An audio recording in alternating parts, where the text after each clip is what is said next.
Pembangunan Bendungan Bagong terkendala pembebasan lahan. Masyarakat minta direlokasi bukan dibebaskan.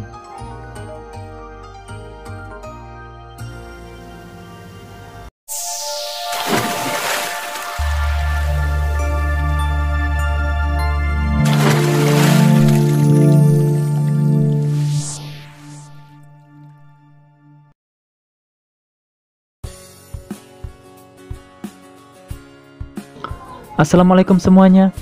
Kabar datang dari progres pembangunan Bendungan Bagong di Kabupaten Trenggalek yang masih terkendala pembebasan lahan.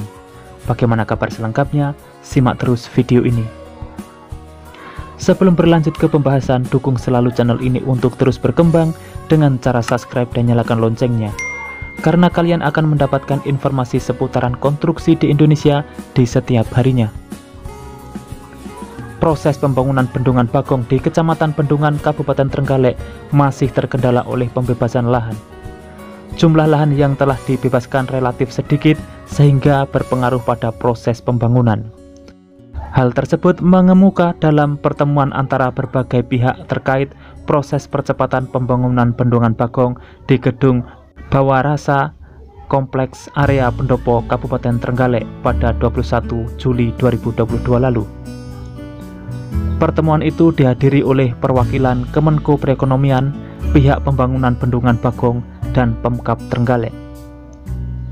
PPK Bendungan Bagong Budiono menjelaskan, berdasarkan laporan dari tim pembebasan tanah, lahan yang telah dibebaskan sebesar 29% dari total luasan, dan yang belum dibebaskan masih banyak.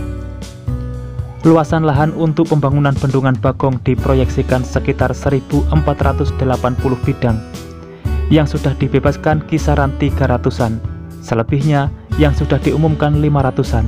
Yang sudah diumumkan ini tahapannya tinggal menunggu waktu. Salah satu kendala pembebasan lahan adalah adanya permintaan relokasi masyarakat.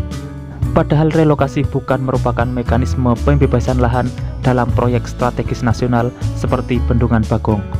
Kendala pembebasan lahan menurutnya hanya satu, masyarakat minta relokasi. Kalaupun sudah ada relokasi, pembebasan lahan tidak ada kendala lagi. Soal lambatnya proses pembebasan lahan disebutkan berpengaruh terhadap proses pembangunan fisik bendungan.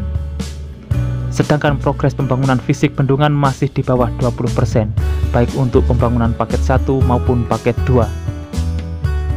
Di sisi lain, Asisten Pemerintahan dan Kesejahteraan Masyarakat Pemkab Trenggalek, Edi Supriyanto, menanggapi terkait relokasi warga yang menjadi salah satu penghambat proses pembebasan lahan dalam pembangunan Bendungan Bagong di Kabupaten Trenggalek. Beliau mengatakan, relokasi masih dalam tahap proses. Pemkab akan menyediakan tempat relokasi dengan mekanisme tukar-menukar kawasan hutan. Permohonan tukar-menukar kawasan hutan itu telah sampai di Kementerian Lingkungan Hidup dan Kehutanan. Setelah permohonan masuk, dari sana penyerahan agar kesiapan lahan pengganti sudah ada. Untuk lahan pengganti ini, Pemkab sudah ada incar-incar. Pihaknya berupaya agar proses relokasi bisa berjalan cepat. Meskipun Pemkab juga belum bisa memastikan kapan permohonan tukar-menukar kawasan hutan itu akan dikabulkan. Ini karena masih berproses, pihaknya tidak bisa menentukan tahun depan atau tahun sekarang. Mudah-mudahan bisa dipercepat. Bagi kalian yang tinggal di sekitaran Bendungan Bagong, bisa komen di bawah. Sudah sampai manakah progresnya sekarang? Supaya kita bisa sharing bersama dan saling tukar-menukar informasi. Itulah informasi terkini yang bisa saya sampaikan. Semoga informasi ini bermanfaat. Dan temukan informasi yang tidak mungkin kalian temukan di tempat lain, karena hanya di sini informasi yang tidak dibahas akan saya bahas secara lengkap. Jadi pantau terus channel ini untuk mendapatkan jawaban dari apa yang kalian cari. Sudah saatnya saya undur diri dan wassalamualaikum warahmatullahi wabarakatuh. Sampai bertemu di video menarik selanjutnya.